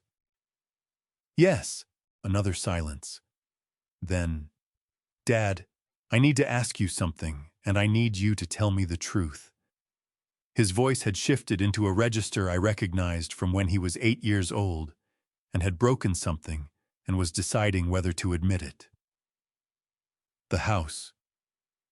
Is the deed in your name? I had been waiting for this question since the night in the hallway in March, when I heard them planning to convert my bedroom. I had known it would come eventually, the way you know a season is coming. Not because you can see it, but because you can feel the quality of the light beginning to change. Yes, I said. The deed of trust on the Clearwater Drive property has been in my name since February 2002. It has never been amended. It has never been transferred. The sound Connor made was not a word. It was the sound a person makes when the floor they have been standing on reveals itself to have been a bridge the whole time, and the bridge belongs to someone else. Connor, I said. Listen to me carefully. I am not telling you this to hurt you.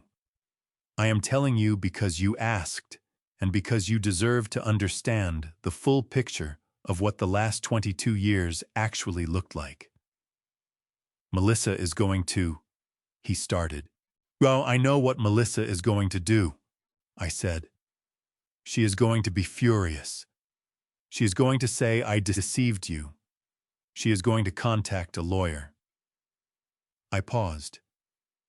I want you to know that I spoke with Patricia Noel in December. The legal situation is straightforward. A deed of trust in California conveys full ownership to the named truster. I have paid the mortgage from my sole account for 22 years. There is no legal mechanism by which Melissa can challenge the ownership of that property. Connor was breathing audibly now, the shallow, rapid breath of a man whose body had understood something before his mind finished processing it. What are you going to do with it? He asked. I am going to sell it, I said. The line went very quiet. Outside the cabin, I could hear the wind moving through the pines along the lakeshore, a sound like breathing, like something large and patient adjusting its position. When? Connor said. The listing goes up next week, I said. Patricia referred me to a real estate agent. The property will be professionally photographed on Thursday. I have already arranged for the contents belonging to you, Melissa, and your mother to be packed and placed in a climate-controlled storage unit off Blackstone Avenue. I have paid 3 months on the unit in your name. The access code will be texted to you and Melissa on the day the new owners take possession. Connor did not speak for a long time. When he did, his voice had the rawness of someone who has been crying or is about to. Dad, he said, where are we supposed to go? I thought about that question. I had thought about it many times since January 2nd, turning it over, the way I turned a board to check for wind before I committed a cut. Connor, I said, that is the first question about your own life that you have had to answer for yourself in 22 years. I think you are capable of it. I think you have always been capable of it. I just never gave you the room to find that out. He had no answer for that. Neither did I, really. We stayed on the line together for another minute without speaking, and then he said he had to go. And I said, all right. And we hung up. And I sat at the kitchen table and watched the light come up over the water and thought about what came next. They came on a Saturday morning in the 3rd week of January. I heard the car before I saw it. An unfamiliar engine note coming up the lake road, too deliberate for a neighbor, and too slow for someone who knew where they were going. I was in the workshop when they arrived, running a smoothing plane across a panel of cherry I had been flattening for 3 days, taking passes so light the shavings came off translucent thin enough to read through if you held them up to the light. I set the plane down on its side the way you always set a plane so the iron does not rest against the bench, and I walked to the workshop door and looked out. Connor's Jeep was parked behind my truck on the gravel. He was standing beside it with his hands in his jacket pockets, looking at the cabin the way a person looks at something they did not expect to be as solid as it is. Melissa was beside him, her arms crossed against the January cold, her expression arranged into the careful neutrality of someone who has rehearsed this moment and is not entirely certain the rehearsal was adequate. I wiped my hands on my shop apron and walked out to meet them. Connor looked different than the last time I had seen him at the dinner table in December. Thinner through the face with new lines around his eyes that had not been there before. He was wearing work boots with actual wear on them, which I noticed, because in 9 years of knowing my son as an adult, I had rarely seen him in anything but clean shoes. He met my eyes and held them, which took something out of him that I could see it cost. "Dad," he said. His voice was steady, but only just. "I needed to see you." "I know," I said. "Come inside." Melissa did not move immediately. She stood by the Jeep with her arms still crossed and her jaw set, and I looked at her directly and said, "Melissa, come inside." Not unkindly. Simply as a statement of what was going to happen, she came. I put coffee on, and the three of us sat at the kitchen table, which was a table I had built myself from a single slab of live-edge walnut I had been saving for 15 years, waiting for the right use. Connor wrapped both hands around his mug the way his mother used to do in cold weather, a gesture so inherited it stopped my breath for a half-second. Melissa held hers without drinking. Connor spoke first. "Dad, I went through everything. Every payment record Patricia's office sent over. Every entry in the notebook." He pressed his lips together. "I owe you an apology that I do not have adequate words for." "You don't need to find them today," I said. I let it happen. His voice cracked on the last word, recovered, pressed on. I told myself I was keeping the peace, that if I didn't take a side, nothing would blow up. But not taking a side meant you were standing there by yourself every single time, and I knew it, and I looked at my phone instead. He put the mug down on the table hard enough that coffee sloshed over the rim, and he pressed the back of his hand against his mouth and looked out the window at the lake. "I knew it, Dad. That's the part I can't get past. I knew it, and I kept choosing the easier thing. I let that sit for a moment, the way you let a joint cure before you put load on it. Connor, I said I am going to tell you something, and I need you to hear it as the truth and not as comfort. You did not use me. You accepted an arrangement I created and maintained without ever making its terms clear to you. That is not entirely your failure. It is significantly mine." Melissa set her mug down. Her voice when she spoke had lost the precision I had come to associate with her over 9 years. It was smaller than usual, and she was looking at the table rather than at me, which was new. "Walter," she said, "I need to say something." I waited. "I called you a burden." She said it flatly without cushioning. "In front of your son in your own home, I called you a burden and told you to be grateful." She looked up then and met my eyes, and what I saw in hers was not performance. Theirs is no version of that I can justify. I was wrong. I was completely wrong, and I said it anyway, because I had been telling myself a story about this house and this family for 9 years, and I needed the story to be true more than I needed to be fair to you. I looked at my daughter-in-law across the table that I had built from a slab of walnut I had been saving for 15 years, and I thought about how a person gets to a place like that.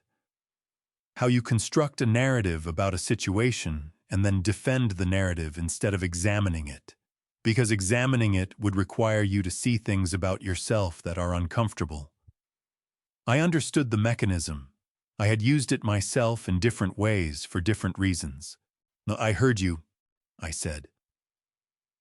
"And I want to be honest with you about where I am.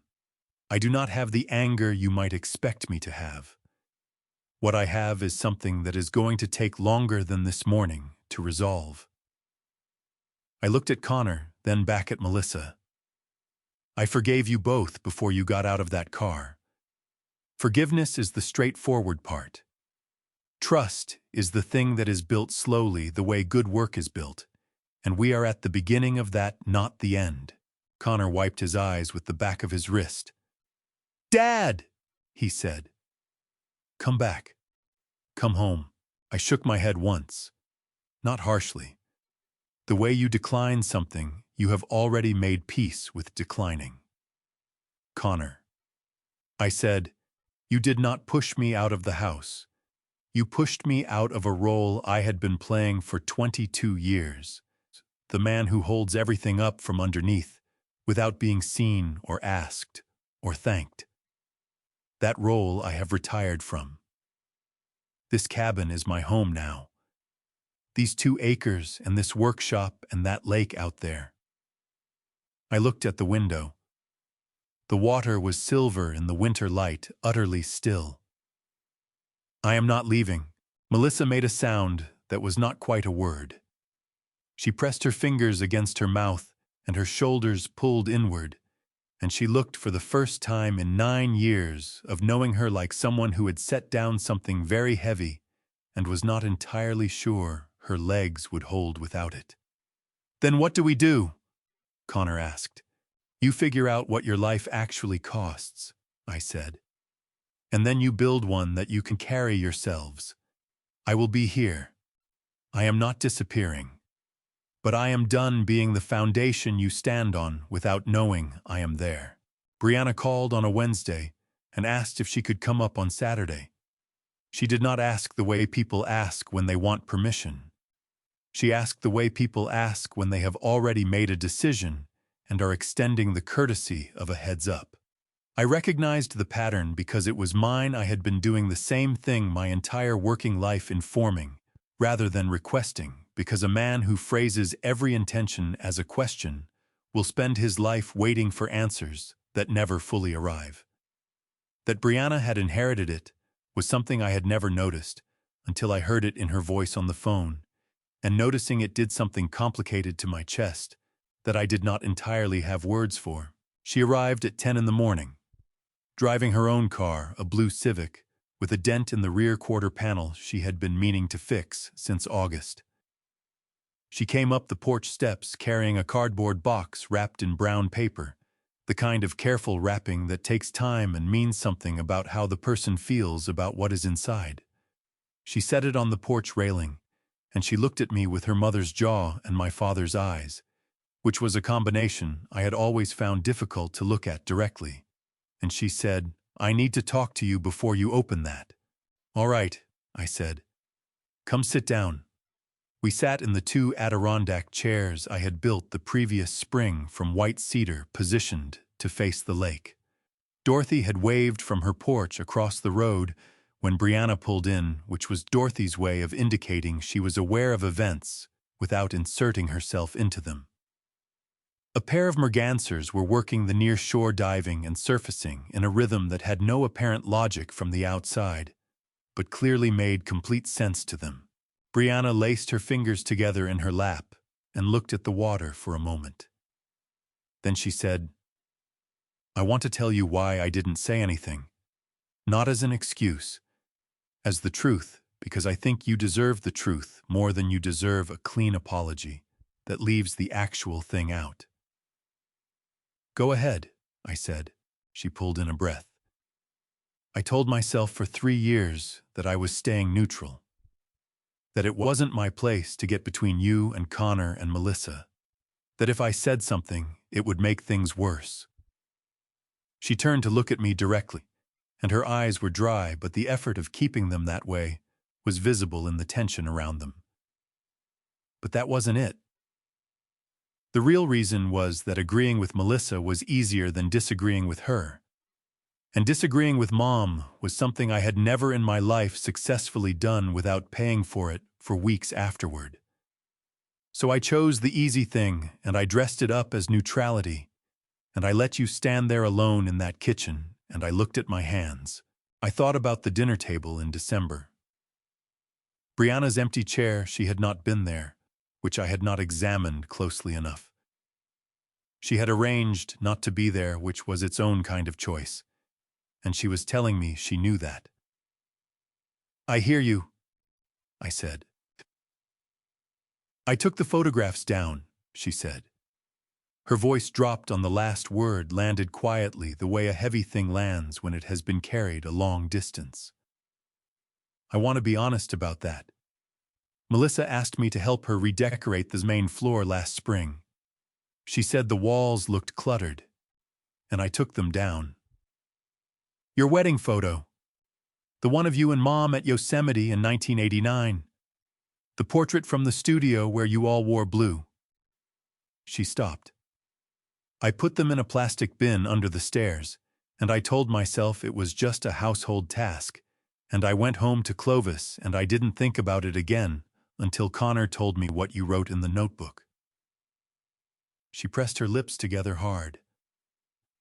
That the cost nobody ever says out loud disappears, and then you disappear with it.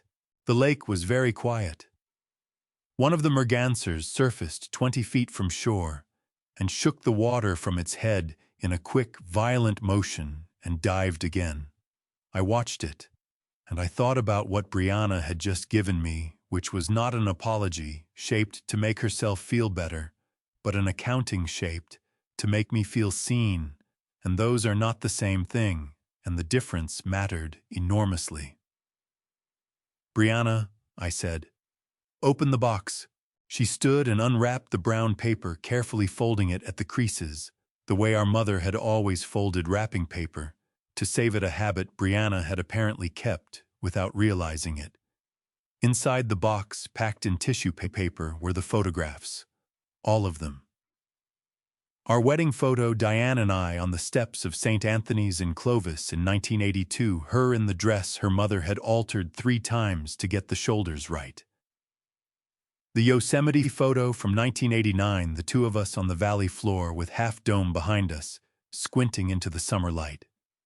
The studio portrait from 2001, all 4 of us in blue, Connor, looking slightly pained by the formality of it, Brianna grinning with 1 tooth missing. 2 of the frames were new. Brianna had replaced the cracked glass and had the frames themselves restored, the wedding photo. In particular, had a new matte, cream-colored cut with a bevel that fit the print exactly.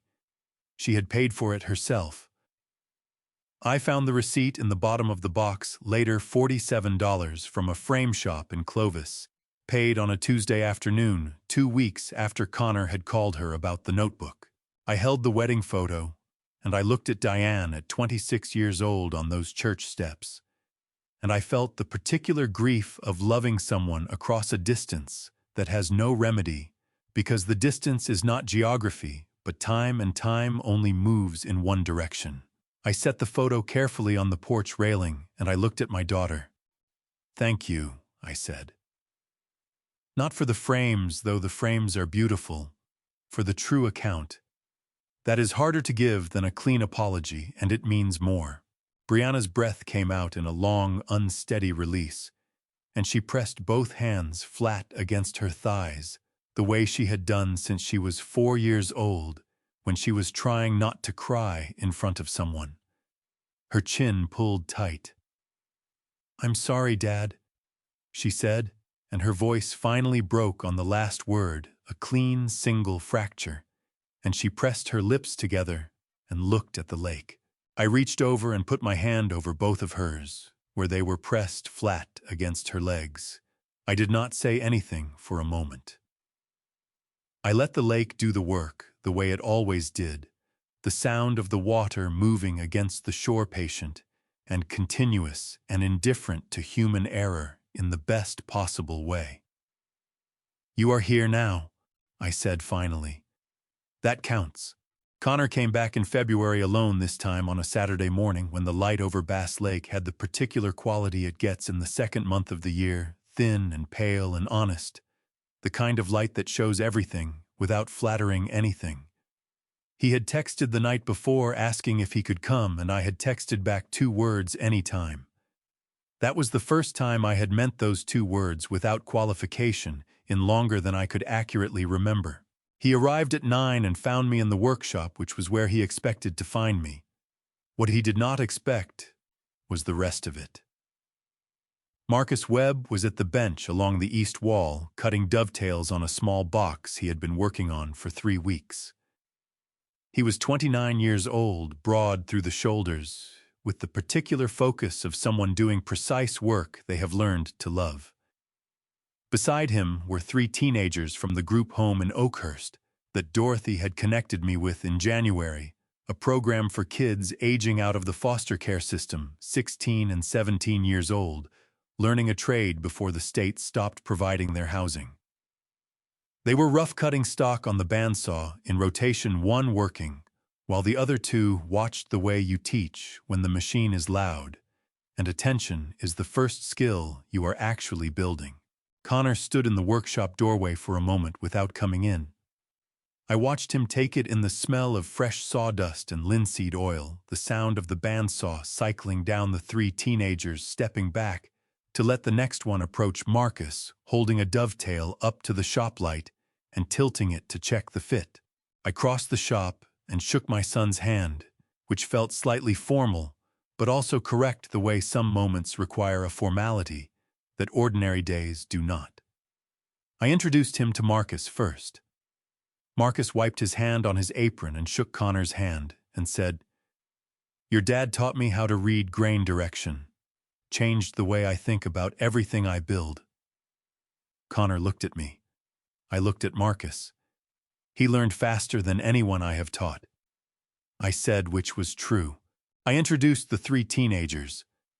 Their names were Devin, Patrick, and Simone, and they each shook Connor's hand with the slightly overcorrected firmness of young people who have been coached on handshakes by someone who understood that first impressions were a resource you could not afford to waste. Devin was 16 and had been in the foster system since he was 9.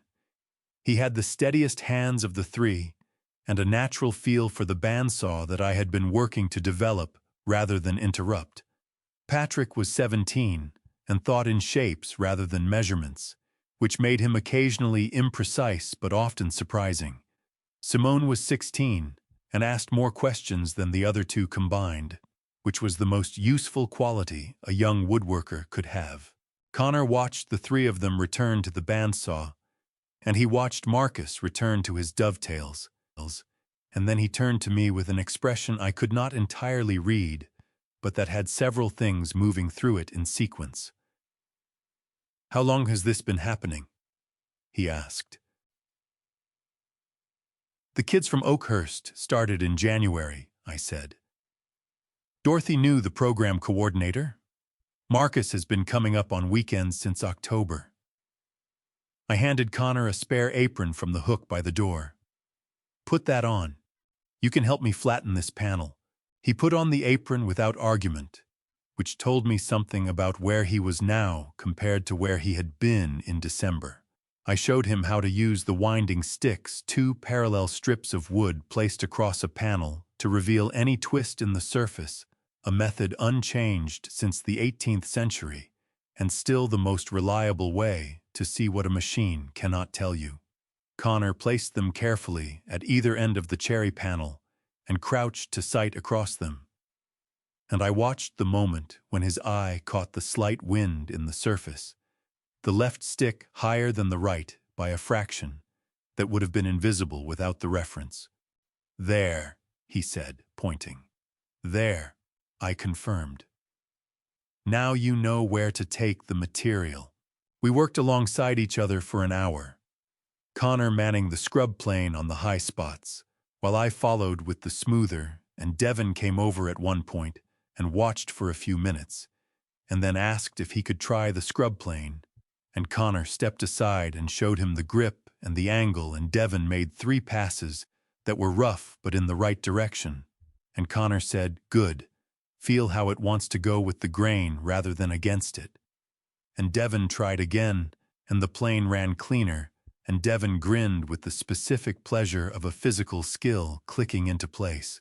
I watched my son teach a 16-year-old boy from a group home in Oakhurst how to hold a hand plane, and I felt something move through my chest that I had not felt in years, something that was not grief and not anger, and not the complicated relief of decisions finally made, but something simpler and older than any of those. Something that felt like continuity, like a thing passing from one set of hands to another the way it is supposed to, forward, rather than sideways, building, rather than just holding. At noon, Dorothy appeared at the workshop door with a pot of soup and a sleeve of crackers, which she did without being asked approximately every third Saturday, and the six of us sat on the porch in the February light and ate. Devon asked Marcus how long it took to get good at dovetails. Marcus said 3 years before they stopped embarrassing him, and maybe 10 before they started satisfying him. Devon thought about that and said that seemed like a long time. Marcus said it went faster when you stopped trying to rush it. Connor ate his soup and said very little, and watched everything with the expression of a man who is understanding something he cannot yet put into words. When the others had gone back inside, he sat with his bowl in his lap and looked out at the lake for a while. Then he said quietly, "Dad, people out here know you." "Some," I said. "They talk about you like—" He stopped, searched for the construction. "Like you matter to them. Like what you do here means something to them." "I think it does," I said. He turned and looked at me directly with the eyes that were my father's eyes in his mother's face, and he said, "I called you a parasite by not stopping Melissa when she said it. I want you to know I understand what that cost you. And I understand now why you didn't correct us for 22 years. He paused. "Because saying it would have made it about money. And it was never about money." I looked at my son across the porch railing, with the lake behind him, silver and flat, and the pine trees along the far shore perfectly still in the cold air. And I thought about 44 years of work, and what it meant to have someone finally understand what it had actually been. Not the dollars. The decision made daily to hold something up for people you loved, even when they had stopped seeing you do it. "No," I said. "It was never about the money." Diane came in March alone without calling ahead. I heard tires on the gravel at 2:30 on a Thursday afternoon, and looked out the workshop window and saw her standing beside her car, in the way she had always stood when she was uncertain, weight on her left foot, right hand, holding her left elbow, a posture I had not seen in years, because Diane had spent years not being uncertain about anything, at least not in front of me. The afternoon light was coming in low off the lake, the same thin, honest February light that had finally given way to something warmer, and it caught the gray in her hair that had been there for years, but that I was seeing now as though for the first time. I set down the draw knife I had been using to shape the rocker blanks, and I walked out to meet her. She did not say hello. What she said, standing in my gravel driveway with her hand still holding her elbow, was, "I walked through the whole house before they packed it." Her voice was level, but the levelness was costing her something. "Every room. I stood in the kitchen for a long time." She stopped. "The table, the cabinets, the window casings in the hallway, the built-in bookshelves in the living room." She looked up at me. "You built all of it." "Most of it," I said. "The bedroom closet with the corner shelving," she said. "I always thought Connor had someone in to do that." 1997, I said. "You were visiting your sister in Modesto. It took me 4 evenings." She absorbed that. Her right hand tightened slightly on her left elbow, and then released. "Walter," she said, "I owe you something that I have been sitting with for 3 months, trying to find the right shape for, and I have decided that there is no right shape, and I am just going to say it plainly." She looked at me steadily. "I knew, not the specifics, not the mortgage figures or the accounts, but I knew that you were carrying more than you were ever given credit for, and I chose not to look at it closely, because looking at it closely would have required me to do something about it, and I did not want to disrupt the arrangement. Her chin lifted slightly, the familiar gesture, but this time it was not armor. It was effort. That is the worst thing I have done in 40 years of marriage. Not the loudest, not the most dramatic. The worst. I stood in my driveway, and I listened to my wife of 40 years tell me the true thing, and I thought about the rocking chair she had sat in on a Christmas morning in 1984 in her robe with her coffee, and I thought about the church steps in Clovis in 1982, and I thought about 40 years of mornings that had been ordinary enough to be invisible until they were gone, and I felt the particular grief of a man who loves someone across a distance that cannot be closed, only acknowledged. "Diane," I said, "come see what I am building." I walked her to the workshop. The rocker blanks were clamped to the bench, two matching curves of white oak book-matched from the same board, the way I had done it in 1984, the grain running parallel across both pieces. The seat blank was beside them, roughed out, but not yet shaped, the wood still showing the marks of the bandsaw. The spindle stock was bundled and waiting. On the bench beside everything was the original sketch I had made in my father's garage in 1984, a pencil drawing on a piece of lined paper, dimensions noted in the margins in my younger handwriting. More hurried than my current hand, but already precise. Diane stood at the bench and looked at the drawing for a long time without speaking. Her hand came up slowly, and her fingers touched the edge of the paper without pressing down, the way you touch something old that you are not certain will hold. "You are building another one," she said. "I am building another one," I confirmed. "For whom?" I picked up the draw knife and turned one of the rocker blanks in my hands, feeling the grain under my palms. "For myself," I said. "The first one was for you. This one is for me. I am going to put it on that porch, and I am going to sit in it in the evenings and watch the light change on the water, and nobody is going to sell it for $40. Diane made a sound that was not quite a laugh and not quite a sob, but had elements of both, the sound of a person who has been holding something at a precise distance for a long time and has finally allowed it to arrive. She pressed the back of her hand against her mouth, and her shoulders pulled together, and she looked at the sketch on the bench rather than at me, which I understood. "I am not asking you to come back," she said when she had steadied. "I am not here to ask you anything. I just needed you to know that I understand what I did and what I did not do." "I know," I said. "I have known for longer than is comfortable to admit." She stayed for 2 hours. We did not resolve anything because there was nothing to resolve. The situation had resolved itself the way situations do when someone finally stops managing them and lets them settle into their actual shape. We drank coffee on the porch, and Dorothy waved from across the road, and the lake did what it always did, which was hold the light until the light was gone, and then hold the dark just as patiently. When Diane left, she stood beside her car for a moment and looked at the cabin, the rebuilt porch, the new window casings, the chimney. I had repointed the previous fall with a lime mortar mix that would outlast anything a modern compound could offer.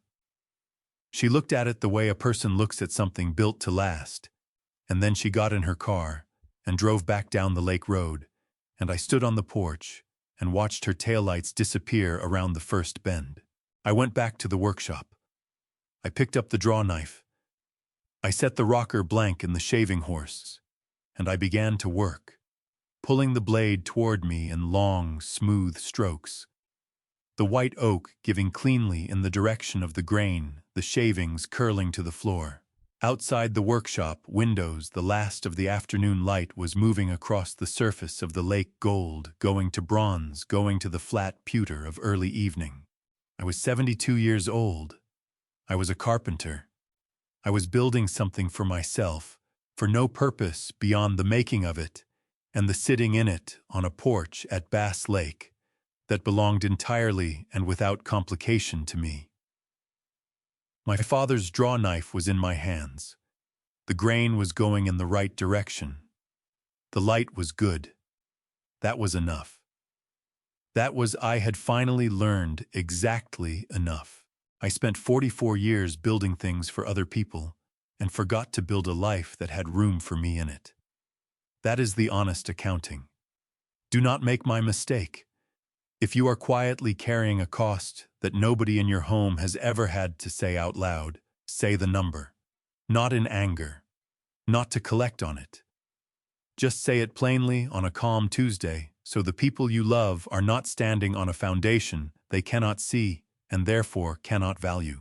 God did not put me in that cabin at Bass Lake by accident. He put the right people on the right road at the right time. Earl, Dorothy, Marcus, those kids from Oakhurst. When I finally stopped holding up a house that did not see me, I found a life that did. These grandpa stories do not always end clean. But every family story I have lived through taught me that honesty, even when it arrives late, is still worth the cost. If these grandpa stories reached someone carrying what I carried, then this family story was worth telling. Share these grandpa stories with someone who needs to hear this family story today. If this moved, you leave a comment, share it forward, and stay close, there is more coming. Thank you for staying with me until the very last word. The stories ahead contain fictional elements crafted for reflection and growth. If that is not what you came for, no hard feelings, step away and find what serves you better.